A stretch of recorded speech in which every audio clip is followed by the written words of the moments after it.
The children's laughter faltered when the cruiser rolled to a stop. Its slow crawl pressed on the block like a storm cloud. A ball rolled into the gutter, left forgotten. One boy whispered, "Why here?" But no one answered. The officers stepped out, sunglasses glinting though the sun was low. Their boots struck the pavement with deliberate weight. The grandmother, seated on her porch with a folded blanket across her knees, raised her head but said nothing. Her husband shifted slightly, setting his cane against the step. His eyes stayed on the ground, not out of guilt, but because he knew what would follow. Evening, one officer said flatly, though his tone carried no courtesy, "We got a report. Matches the description."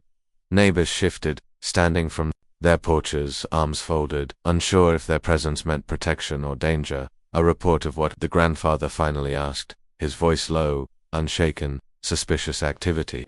The second officer's smirk lingered too long. The grandmother's silence grew heavier than words. Her stare met the officer's, tired, sharp, unblinking. It was the kind of look that revealed history, not defiance, but memory of times this had happened before. Children pressed closer to their parents. A woman whispered, "This is their house. They've been here longer than any of us." But no one spoke loud enough for the officers to hear.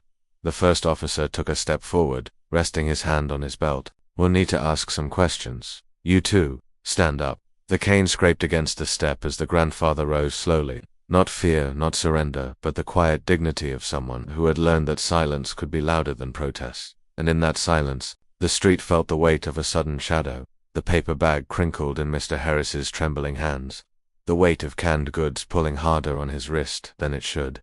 Mrs. Harris held a small bouquet of lilies, her thumb brushing the petals as though they could keep her calm. "Stop right there," one officer barked, stepping closer. His hand rested on his belt, eyes narrowed. Mrs. Harris blinked slowly. "We're just walking home, sir." "Funny," the other muttered, smirking. "People like you always say that." Mr. Harris's chest rose and fell, quiet but strained. "We've lived here 40 years. Every neighbor on this street knows our names." The taller officer tilted his head, feigning thought. 40 years? Then you should know better than to act suspicious." Mrs. Harris's voice cracked faintly, though her face stayed composed. "Suspicious as carrying flowers." The silence that followed was heavier than their words. Children across the street froze mid-play. A screen door creaked as a neighbor leaned out, pretending to sweep but watching closely. The officer chuckled, under his breath. "Smart mouth, huh?" His partner shifted uneasily, eyes darting to the gathering stares. Mr. Harris adjusted his bag, steadying his voice. "We won't be shamed on our own block. Not today." For a brief second, the taller officer faltered, his smirk fading at the quiet conviction in the old man's tone. Mrs. Harris's flowers trembled in her grip, but she never lowered her gaze. The neighborhood's silence grew louder, pressing against the arrogance in the officer's stance, and though no one moved, the balance of power shifted just a fraction, but enough that the sneer no longer felt certain. The lilies in her hands seemed fragile, yet they carried more weight than the badge glaring back at her. The officer's voice cracked through the block, louder than the rustle of leaves. "You people think rules don't apply." The words weren't just accusation, they carried years of scorn, centuries wrapped in one breath. The grandmother's hand tightened around the flowers until petals bent. The grandfather exhaled, slowly, his wrists trembling not only from weight but from restraint. A neighbor's curtain shifted. Another froze at the window, eyes darting between fear and rage. But no voice rose. Silence thickened, swallowing courage whole. The grandfather's voice was calm, almost too calm. "We're walking home, that's all." His tone was low, steady, but each word carried the weight of battles fought before. Officer smirked, leaning closer. "Don't play innocent. People like you always bending, always sneaking." His words dripped slow, like poison. The grandmother finally spoke, her voice quiet, breaking just enough to sting. "We've followed rules all our lives, paid every bill, prayed every Sunday. Still, here we are." A pause stretched, longer than comfort allowed. The officer shifted, his sneer flickering for a second. The groceries trembled in the grandfather's hands. Not from weakness, but from holding back. He whispered, almost to himself, "They want us broken. That's the game." The officer barked, louder, filling the silence that pressed in from watching eyes. "What did you say?" But the grandmother didn't answer. She just stood straighter, bruised dignity glowing beneath her silence. Neighbors behind curtains, clenched fists, some blinking back tears. The block itself seemed to inhale, holding breath for what came next. and in that heavy stillness, it became clear silence had become its own rebellion. The officer's smirk faltered for just a moment, though his grip on the handcuffs stayed tight. The grandfather, shoulders squared despite his age, spoke with a steady calm that carried further than any raised voice could. "We've lived here longer than you've worn that badge," he said, his words measured. The crowd held its breath. Behind glass and curtains, eyes widened. His voice was not loud, but it reached every corner of the street. The officer shifted, trying to hide the crack. "Don't get smart with me, old man." "I'm not being smart," the grandfather replied softly. "I'm being true. You walk these streets in uniform. We built them with our lives." His wife, trembling at his side, whispered, "James, please." Her voice quivered, but she clutched his arm as though steadying him gave her strength too. The officer tightened his jaw. "People like you think calm words change facts." James's gaze did not waver. "Calm changes more than rage ever could. Rage burns out. Calm remains." For the first time, the officer broke eye contact, glancing toward the neighbors now, edging closer to their doors. The silence grew heavier, no longer fear alone, something else stirred. "You think you can shame me?" the officer muttered, his voice quieter. "No," James said, almost tenderly. "You'll do that to yourself." The officer froze, lips parted, but no words followed. The badge on his chest gleamed, but it suddenly looked like weight rather than power. The grandmother leaned in, whispering, "That's enough, James." He nodded once, eyes never leaving the man before him. His calm wasn't surrender, it was resistance shaped into dignity, and in that stillness, the block itself began to shift. The officer's grip faltered, just slightly, when a curtain twitched. A thin line of daylight broke through the blinds. Across the street, another window cracked open. A woman's face, cautious but steady, appeared. Then another, and another. The grandfather lifted his chin, voice steady. "You think this is between us? Look around, son. Every eye on this block is on you." The younger officer shifted uncomfortably. "Sir, we're just doing our job. Jobs don't need cuffs on old men who never raised a hand." The grandmother's words were soft, but they struck deeper than shouting ever could. Across the road, a boy's ball rolled to the curb. He froze, staring. His mother pulled him back, whispering something sharp in his ear. Fear sat heavy in her eyes, but she didn't move away from the window. The older cop cleared his throat. "Ma'am, sir, let's not make this worse." His voice lacked the force it carried earlier. The grandfather's gaze didn't waver. "It's already worse. Only question is how much longer you want them to see it." Silence settled from every side street. Blinds shifted like nervous breaths. The quiet pressed in, a jury without words. The younger officer muttered, "They're watching." His partner gave a stiff nod, fingers tightening on the handcuffs as if the metal itself betrayed him. A screen door creaked somewhere. A figure stepped onto a porch. Just one neighbor, arms folded. Then another, closer, standing tall. No one spoke, yet the air changed. The grandmother, still held in place, whispered, "Fear doesn't last forever." And in that fragile pause, the neighborhood's silence stopped being fear. It began to look like witness. The officer's grip tightened, metal biting against the old man's wrists. The sharp click of the cuffs cut through the street like a gunshot. His grocery bag tore, spilling its contents onto the pavement. Apples thudded. A loaf of bread flattened under a boot. An orange rolled slowly, tracing a line across the asphalt until it stopped at the feet of a young boy watching from the curb. "Please. He's done nothing." The grandmother's voice cracked, fragile yet steady. Her trembling hands clutched the bouquet of lilies she had just bought. Petals shook with her breath. The officer glanced at her, dismissive. "Ma'am, step back." The old man lifted his head. His voice came low, quiet but cutting. This is what you call protection. My crime was walking home with groceries." The officer said nothing, eyes narrowing, but his jaw tightened. Silence grew heavier than any command. Asterisk from the windows above, blinds lifted wider. Neighbors leaned out, phones in hand. A teenager whispered, "They cuffed him for buying food." Another murmured, "They think nobody's watching." The grandmother bent, reaching for a crushed loaf. "You break a man's bread, you break more than his body," she whispered, though not to the officer, perhaps to herself, perhaps to everyone listening. The orange still lay by the boy's shoe. He picked it up, staring at the fruit, then at the handcuffs. His voice, small but certain, carried down the block. "That's somebody's grandfather." The officer shifted, suddenly aware of the eyes pressing in from every side. His authority, once sharp and unquestioned, now felt fragile. The old man straightened, despite the cuffs. His calmness was heavier than rage. "You don't see me," he said, "but they do." The neighborhood had found its spark. The orange settled by the gutter, spinning slowly before stopping. Silence clung to the street, heavy as smoke. A door creaked open across the block, then another. "Mary, go inside," the grandfather whispered, voice trembling yet steady, though his wrists ached against cold steel. She shook her head. "No, John.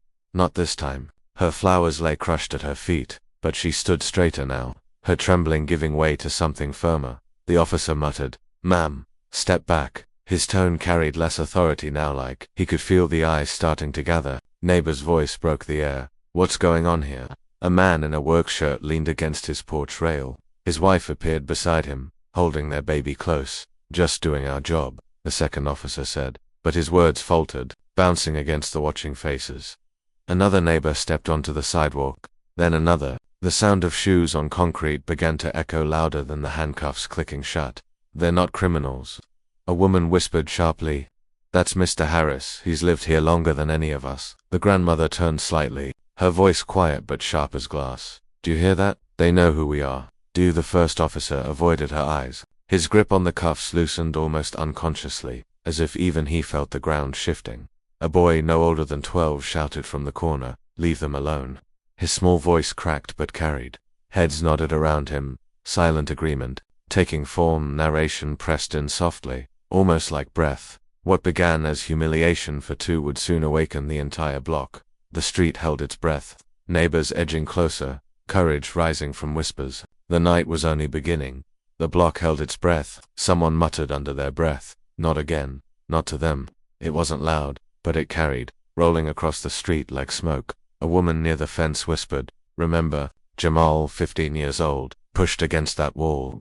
Her husband, jaw clenched, added, "And Mrs. Harris, bleeding on the sidewalk while they stepped over her." The words stung because everyone remembered. The stories weren't distant, they were scars, still fresh. They always picked the softest targets. An older man said bitterly. His cane tapped the pavement like a drumbeat of anger. "Children, women, now our elders." The officers shifted, uneasily, for the first time. It wasn't silence that met their authority, it was memory speaking back. "They think we'll just watch," another neighbor whispered, voice trembling. "We always watched." We swallowed it down.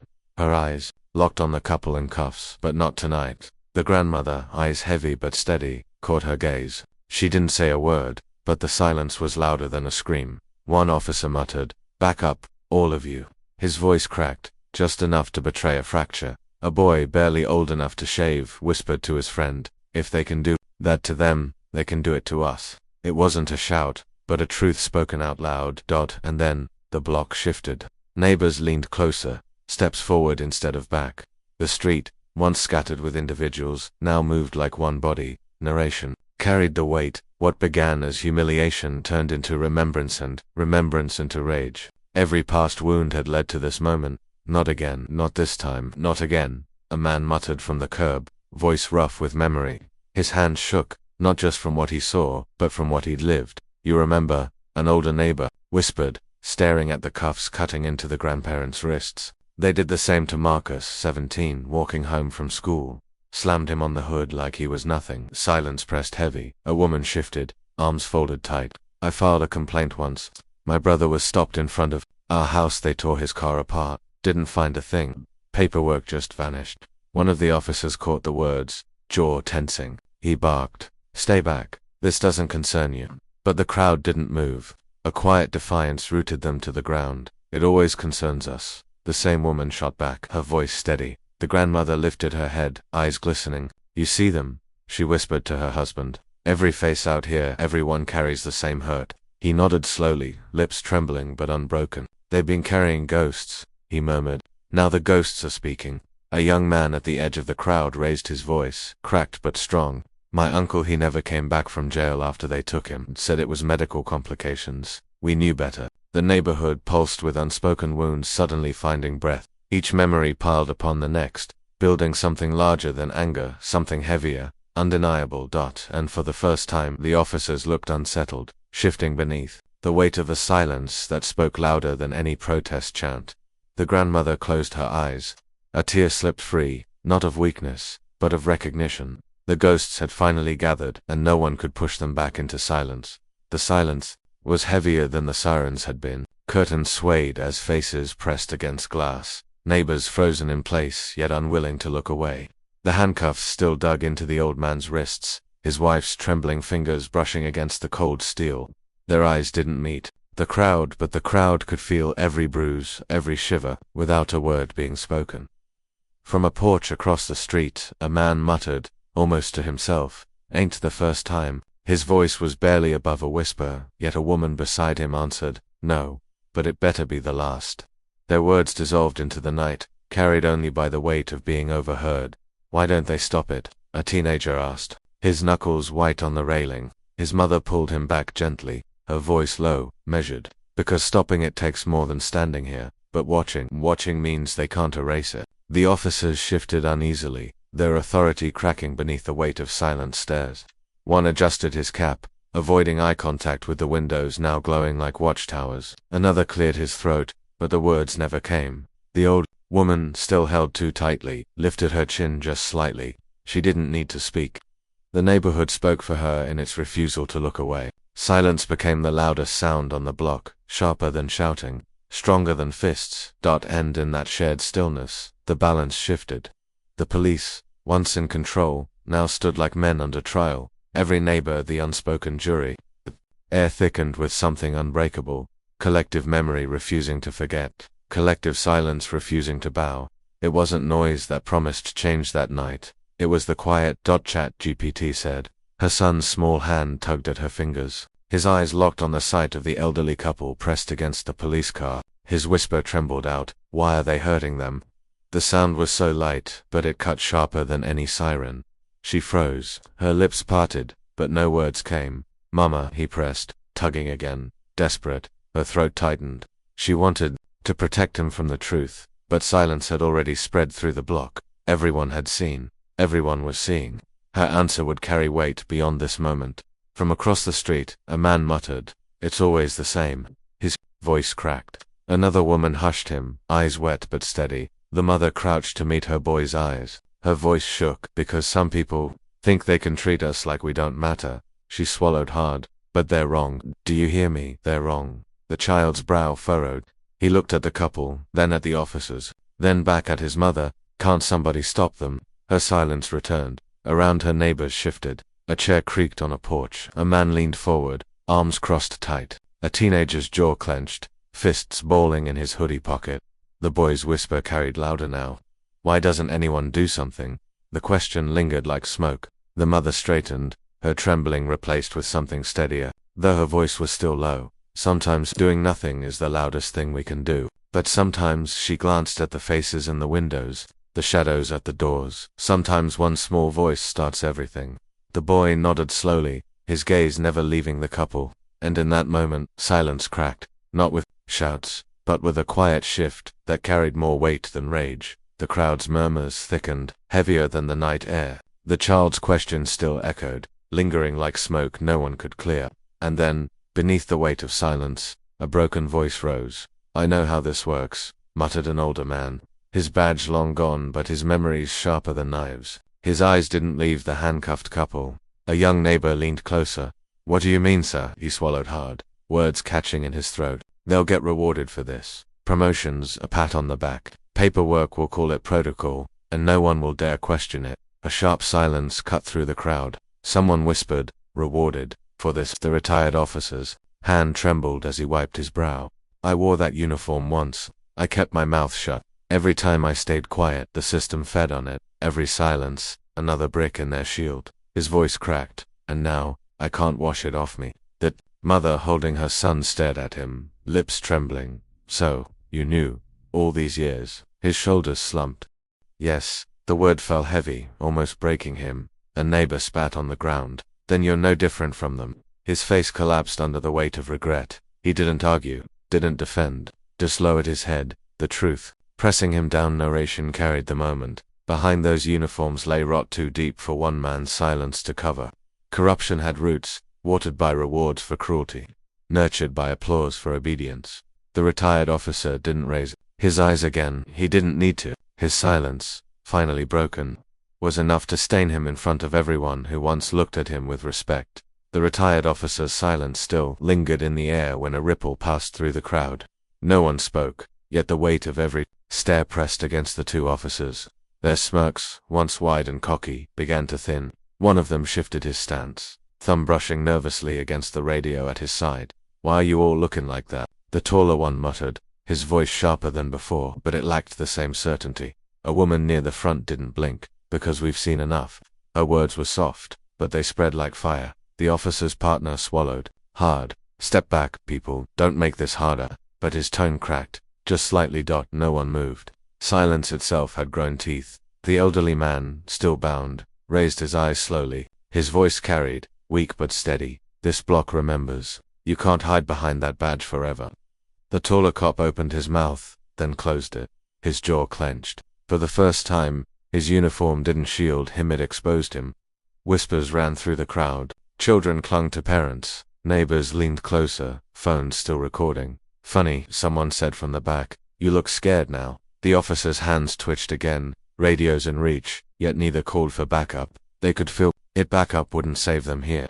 Not from the gaze of an entire neighborhood that had found its voice in silence. And in that silence, authority trembled. Not through shouting, not through violence, but through stillness. An entire street refusing to bow.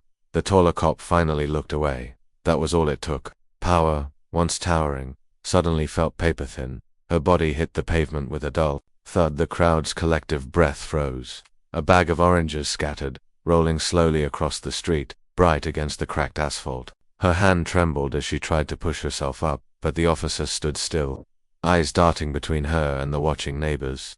"Get your hands off her." A man's voice broke from the crowd, sharp, trembling with fury. The grandmother didn't cry out. Instead, she pressed her palm flat on the ground, steadied herself, and whispered, "I'm all right." Her words were soft, but the silence made them echo. "You call this all right?" Her husband's voice cracked, his cuffed hands tugging helplessly. "She's on the ground for nothing." The officer shifted, smirk gone, his radio hand twitching. "Back up," he muttered, but no one moved. Children clutched their mothers. An old neighbor stepped forward, eyes fixed on the rolling oranges. "That's someone's mother. That's someone's grandmother." The officer's jaw tightened. She resisted. "No," the grandmother said quietly, lifting herself onto her knees. She looked up, face steady despite the dirt on her cheek. "I didn't move a finger." Her dignity sat heavier than their authority.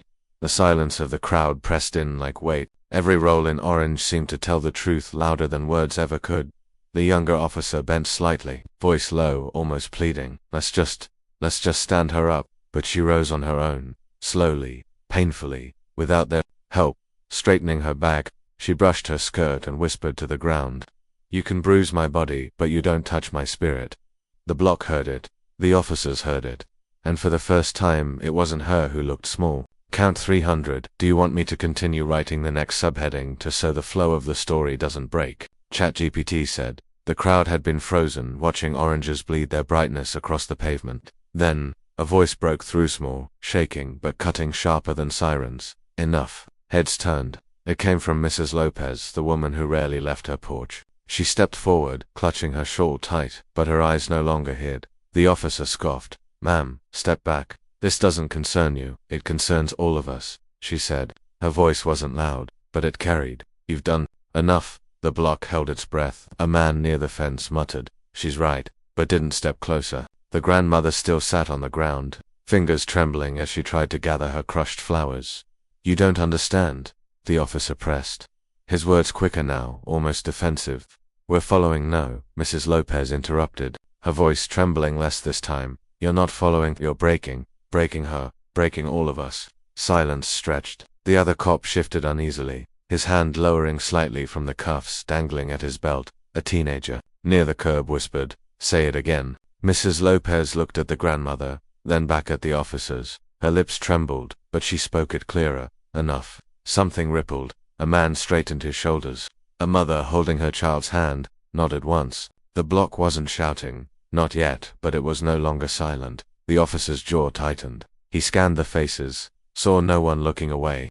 The authority he wore like armor began to crack, not from violence, but from refusal. And in that still air, the grandmother's shaking hand stilled. She lifted her chin, quiet but unbroken. The power had shifted, and everyone felt it. The silence stretched, thick and heavy. Then, without a word, people moved. First, one neighbor, then another. Within seconds, the street filled bodies shoulder to shoulder, standing between the police car and the couple still pressed against its hood. No shouting, no chaos, just presence. A line of quiet defiance. Move. One officer barked hand. Hovering near his holster, no one moved. Phones rose instead, 100 tiny lights piercing the dark. Screens captured every detail, the trembling hands of the elderly man, the cuffs biting into his wife's wrists, the officer's smirks faltering. Under the weight of so many eyes, you think this'll stop us? The taller cop muttered, voice low but caught on a dozen recordings. His gaze darted left-right, down the line of unyielding faces. A teenager whispered, almost to himself, everyone's watching now. The words carried farther than he intended. Murmurs rippled, and with them, the officer's confidence thinned. The quiet began to press back. The old woman lifted her head, her voice soft but unshaken. We're not alone. Her words landed heavier than any shout. Neighbors shifted closer, a human wall growing tighter, stronger. Even children stood, gripping their parents' hands. The officer's jaw tightened. His partner cleared his throat, unease creeping into his eyes. Authority that once filled the street now felt small. Cornered, the man in cuffs straightened his back, shoulders squaring despite the weight. He didn't need to speak. The crowd spoke for him. What started as one trembling voice had become something unbreakable. The street no longer belonged to the police. It belonged to them, and in that silence, the balance shifted. Power was leaving the hands that once abused it. The air had barely settled when microphones pushed forward, flashing lights bouncing against nervous faces. Reporters swarmed, their words slicing sharper than sirens. The officers, who just minutes ago smirked with confidence, now found themselves cornered in the open. Phones kept recording, a sea of eyes refusing to look away. Officer, a reporter pressed, voice steady but merciless. Did you handcuff an elderly black man without cause? The officer's throat tightened. His lips moved, but sound caught. In hesitation, finally he muttered, procedure. A hush fell. Then a voice from the crowd cut through, measured, firm, undeniable. Procedure isn't abuse. Heads turned. It was the man's neighbor, standing taller now, phone raised higher than ever. His words didn't shout. They echoed. The officer blinked rapidly, sweat building near his temple. Ma'am, you don't understand, we understand enough. Another neighbor interjected. We watched. Cameras zoomed closer. Every stutter, every flicker of panic was captured. The power the officers once held was slipping with each second of silence. Narration lingered on their shifting feet, the way arrogance crumbled under exposure. The crowd didn't yell. They didn't need to. The weight of truth pressed heavier than any scream. Are you saying cuffing an old man was by the book? Another reporter asked, voice sharp. The officer's mouth opened, then closed. No words came. The quiet stretched, wrapping the scene in tension thicker than chains. Their silence was louder than any excuse. The couple, still standing by the car, exchanged a glance. They hadn't spoken yet, but dignity shone in their stillness. Around them, neighbors stood as shields, cameras steady, voices calm but unyielding. The lies were breaking, and everyone could see it happen in real time. The cameras didn't waver. Neighbors leaned in, waiting for the officer to answer. But, before he could, the grandfather's voice cut steady through the chaos. His hands trembled in the cuffs, yet his tone carried the weight of a century. We built this street, he said, each word falling like stone. The officer shifted, eyes darting to the crowd that thickened around him. A woman whispered, that's right, and another nodded. The old man's voice rose again, not loud, but strong. We paid for these lights, paid our taxes, sent our children to schools that told them to be silent. And tonight, you tried to shame us. His breathing was uneven, but his gaze never broke. Look around, officer. It is you who stand alone. The cop swallowed hard. His partner glanced away, jaw clenched. For the first time, the silence pressed on them, heavier than sirens. A teenager muttered, he's right. The officer cleared his throat, stammering, it's procedure. The crowd laughed bitterly. Someone replied, procedure doesn't put chains on elders. That's fear. Narration unfolded in the quiet that followed. The old man had not raised his voice, yet every syllable carved into the night. The handcuffs didn't weaken him, they made his composure unshakable. His wife, standing beside him, whispered, they don't see who we are. He turned slightly, enough for her alone to hear. They see it now. The crowd shifted, anger simmering into unity. Neighbors who had been strangers moments ago now stood shoulder to shoulder, their silence forming a wall. The officer's radio crackled, but no words came out. His authority had drained into the pavement. The old man lowered his head. Unbroken dignity, he murmured. They cannot take that. The hush fell heavier than the cuffs had ever felt. The officer's hand shook as Internal Affairs stepped forward, black folders in hand. One of them tried to square his shoulders, but his voice cracked when he muttered, This isn't how it's supposed to end. The lead investigator didn't flinch. You've already written your ending. All that's left is the paperwork. He handed over the suspension forms, his tone flat, almost merciful. The grandfather, still standing straight, didn't need to say another word. His silence pressed harder than any speech. The neighbors leaned in, watching every flicker of guilt ripple across the officers' faces. One officer ripped the Velcro from his vest. The sound sharp as a gunshot. He tossed the badge onto the hood of a squad car. It clattered, then stilled. No one picked it up. Inside the precinct later, whispers replaced the swagger. Did you hear? Both of them got stripped in front of everyone.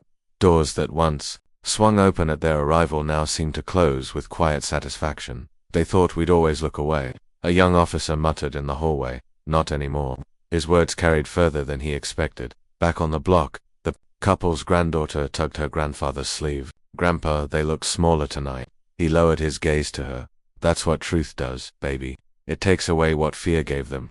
The street exhaled, not in cheers, but in relief, like a long-held breath finally let go.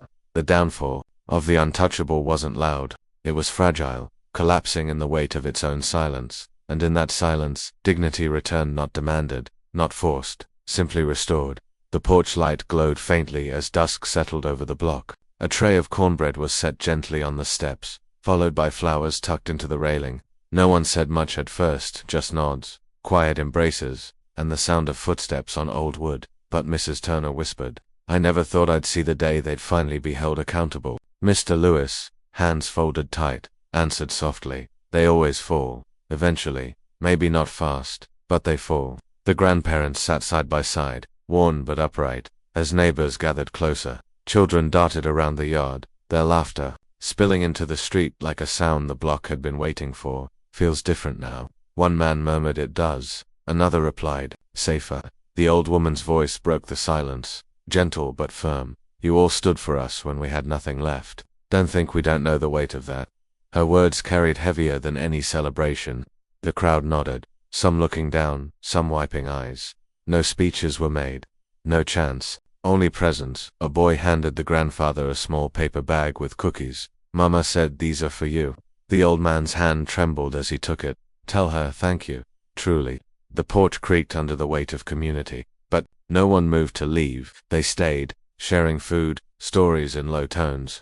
The silence between them as powerful as any victory. The block didn't roar in triumph that night. It simply breathed together, lighter than before. And in that hush, the grandparents leaned back, listening to children's laughter fill the air. The healing had begun, not in noise, but in the quiet dignity of neighbors who finally knew they were stronger together. The block settled into its new rhythm, but across town the air was colder. A uniform once worn with pride now felt like a weight. Officer Daniels sat slouched on his couch, phone in hand, scrolling endlessly. His screen lit up with comments. Racist pig, shame of the badge, not a protector, just a bully. His thumb paused, trembling slightly. Turn that off, his wife muttered from the doorway, voice tight. He didn't look up. They won't stop. They're not supposed to, she whispered, and left the room. In another part of the city, Officer Miller pushed open the grocery store door. The bell above rang sharp in the silence. Conversations hushed. A mother guided her child behind her cart. The cashier avoided his eyes. He walked slowly, hands shoved into his pockets. But the weight of every glance pressed heavier than handcuffs. A neighbor he once nodded to crossed the aisle quickly. Didn't think I'd see you here, she said, low, but loud enough for others to hear. He forced a smile, thin and brittle. Just shopping. Her reply was colder. Not here, you're not. Narration drifted between them. Men once armored by authority now stripped, standing bare in rooms that no longer wanted them. The silence of rejection became louder than sirens. That night, Daniels set his badge on the table. The metal no longer shone, it only reflected his hollow eyes. Miller, alone in his car, gripped the wheel until his knuckles turned white. Neither spoke of it, but both knew power once abused had dissolved, leaving only the echo of their own disgrace. And the silence it did not forgive. The porch was crowded now. Neighbors standing shoulder to shoulder, faces worn from sleepless nights and anger, but eyes bright with quiet pride. The grandmother's hands rested on the railing, knuckles pale against the wood. They thought those cuffs meant anything, she said, voice low but unwavering, that they could make us small. A young father beside her nodded, gripping his child's hand. We were small for their fear, not for us. A teen phone lowered from recording, whispered, I've never seen them scared like that before. They were used to silence, the grandmother said, glancing over at the block. And tonight, we spoke without shouting. We rose without violence. That's what frightens them, a neighbor muttered, almost to himself. I thought I'd never see this street breathe freely again. Freedom isn't loud, she replied. It's in showing we belong, without begging for permission. Her eyes scanned the crowd. Every hand on this porch, every child playing safely, every meal shared. Dignity doesn't live in chains. Silence spread, not empty, but full of acknowledgement, reflection, and the weight of survival. A few heads bowed, some wiped tears, others simply stared. The city beyond the block buzzed with ignorance, yet here, reality had shifted. Together, the grandmother said again, softer, almost a whisper, that's where it lives, in the rising, in the keeping of our hearts, our streets, our children. A man leaned against the railing. I didn't think courage could feel this. Quiet, she confirmed, but unbreakable. And as the sun set, the block exhaled collectively. Chains had been thrown off, yes, but the stronger bond remained, a dignity unshaken, a unity forged in the trials of abuse, injustice, and fear. No cuffs could touch that, no arrogance could shatter what had been reclaimed. ChatGPT said. The street hummed softly with life, a rhythm rebuilt from tension and fear. Children darted between the houses, their laughter spilling over fences, bouncing against brick walls that had once trapped silence. Did you hear that? A young mother said, watching her little girl chase a ball across the pavement. That's the first time in months it's felt safe. The grandmother smiled, eyes following the children. Safety doesn't come from absence of fear. It comes from knowing you are seen, you are respected. That is what changes a street. A neighbor carrying groceries paused, watching the couple's porch glow with the soft light of evening. We all held our breath that night, he admitted. I thought courage was loud. Turns out, it's quiet. The grandfather nodded, stepping onto the steps, hands resting on the railing. We were never powerless, he said. They wanted us small, but the truth has weight. It travels, it lingers, and it builds. A teen lowered his phone. The recording finished, but the image is lingering. People will see this, he said, not just here. They'll see how a block can rise without yelling, without chaos, without breaking. The grandmother's voice carried softly across the street. What was meant to silence us instead gave voice to everyone. Our streets, our children, our memories, they speak louder than any badge, any threat, any arrogance. And quiet hush spread, neighbors exchanging nods, small smiles, shared glances of acknowledgement. The blocks of homes felt alive with connection again. Dignity restored, not by punishment, but by presence. As the sun sank lower, painting the sky with golden rose, the couple's porch remained a beacon, steady and welcoming. Narration lingered, almost a whisper. Justice does not always roar. Sometimes, it carries quietly, and yet unshakable, far beyond the block that first witnessed it.